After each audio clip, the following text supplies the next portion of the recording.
Hey YouTube, it's Pace2K here, and today I got a brand new video about the Pacers once again. I am a Pacers fan, so that would obviously make sense why I have so many Pacers videos.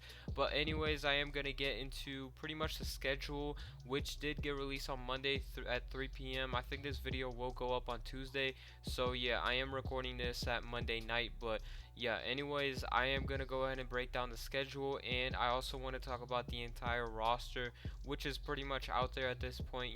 We know all the 20 players that's going to be on the team by training camp, so we're going to go ahead and go through every single player, even the two-way contracts, non-guaranteed contracts, all of that. We're going to go ahead and go through everything Pacers related right now, so let's get to it. Okay guys, so I do want to go ahead and start out with the schedule first, because that's more of a hot topic right now around the league. Obviously, a lot of teams just got their schedule, well, all the teams just got their schedules, so it's more interesting for the fans right now. So I am going to go ahead and talk about that first. So the first game that the Pacers will be playing is against the Detroit Pistons on October the 23rd. It's going to be our first game, and I think it's pretty interesting that the league did this, because we have a lot of history with the Detroit Pistons. We are on the same division, and obviously the whole Malice in the Palace situation happened back in 04. So yeah, we just have a lot of history with them, and it's going to be pretty interesting to see that opening night. And then on November the 3rd, we are going to be going up against the Chicago Bulls, and that's pretty much when Thaddeus Young is going to make a comeback to Indianapolis, which should be pretty cool. And then we also have November the 27th, which is when the Utah Jazz will be coming here, and Bojan will be coming back. So yeah, I think we should probably applaud both of them, because they obviously did great things with us in these 2 years that they obviously spent here. So yeah, I definitely think it should be pretty important to, give them a little bit of a round of applause. But yeah, other than that, on December all the way to January, it is going to be a pretty hard time for the team. We are going to have some pretty competitive games, especially against teams that we don't really know if they're going to be, pretty good or okay, mediocre. Kind of like the New Orleans Pelicans. They look pretty good on paper, but we don't really know how good they will actually be. So we have some pretty tough games to play then, and that's pretty much it though. The entire schedule year round is actually very like balanced, in my opinion. We have a lot of just balance as far as like teams that we're going to be going up against, how good they are or how bad they are. It's pretty balanced, so that's a good thing. And yeah, a lot of teams will definitely wish to be in our position, so that's obviously a great thing. And then I do want to talk about this as well. We do have national TV games. We have 6 of them, which is pretty cool, but they are only going to start in February, which is obvious because we are going to have Victor Oladipo only coming back on like the December to January time span. So yeah, that's going to be obviously interesting, because we're going to be going up against some pretty hard competition at that time. But yeah, I do definitely like that they gave us some national TV games. That's pretty much it for the schedule, and now I definitely want to talk about our entire roster and pretty much just break down every single player and what they can really bring to our team. So yeah, let's get to it. So I am going to be going through this pretty fast, because I don't want to be here for 30 plus minutes just talking about every single player. So yeah, 20 people, no particular order. Let's go and get to it. Actually, let's go and do it like this: starting lineup, bench, and then non-guaranteed and two-way contracts, all of that. So yeah, let's do that first. First of all, we have Malcolm Brogdon, who is going to be playing at the point guard spot, and he just came off of a 50-40-90 season. Obviously, that's a very great thing for him, historical right there in basketball, and I definitely don't expect that from him this season. I think he's actually going to put up some better numbers, because we are going to need more of him than the Bucks did, but I think his efficiency is going to go down a little bit. So yeah, definitely don't expect him to do that again, but if he could, then that's going to be insane if he definitely does do that. But yeah, moving on, we have Jeremy Lamb at the 2, who will be playing there, and then he is going to be going off the bench when Victor comes back. So yeah, and by the way, a quick little mention about Vic. I did an entire video about him. I think he has a chip in his shoulder type mentality this year, and I think he's gonna prove everybody wrong. So make sure you check out my video for Victor. I'm not gonna, go in depth about him. So yeah. Next we have Jeremy Lamb, and Jeremy Lamb's one of those guys that's literally improved every single year that he's been in the league. So hopefully he can keep doing that. And he did play for the Charlotte Hornets, so I don't really expect him to improve all that much because he was able to put up some great numbers over there, but he might not be able to on the Pacers. At least not, in the second half of the season when he has a even smaller role. But yeah, that's not very important. I just expect him to be pretty solid. And then we have TJ Warren playing at the small forward spot. I definitely think that TJ is going to be very, very good for us. He might even be our main option to start out the year, or maybe a second option. He's just a very versatile player, and obviously he added his three-point shot last year, which is very, very good for today's NBA. So yeah, and by the way, he is one of those guys, once again, who improves every year pretty much. So that's very good too. Next, we're going to go ahead and go through Sabonis. Sabonis, he's improved every single year as well. This is a trend at this point. Like all these new Pacers players have pretty much improved every year of their career, and now they're on the Pacers. But the Sabonis experiment is definitely going to be very interesting.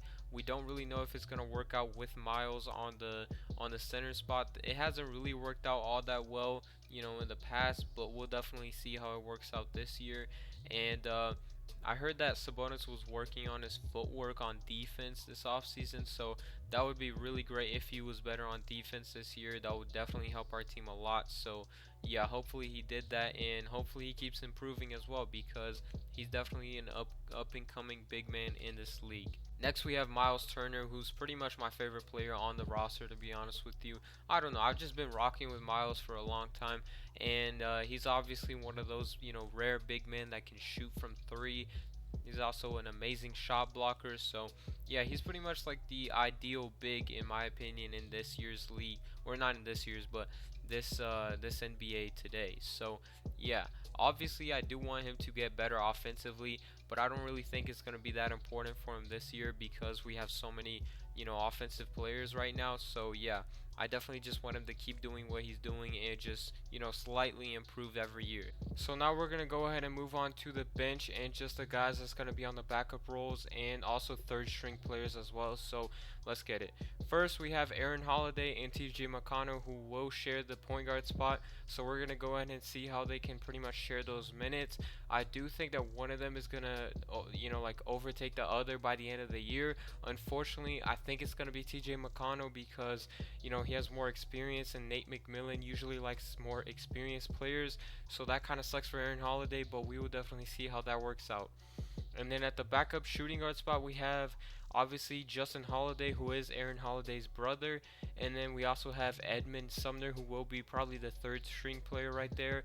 And yeah, that's the two backup guards right there. I think that's going to be pretty interesting because, Justin Holiday is definitely a very good vet. I believe he's actually the oldest player on the roster. Not completely sure about that though. We do have a pretty young roster. So yeah. And Edmund Sumner did get, a pretty big bag this season, at least for him obviously.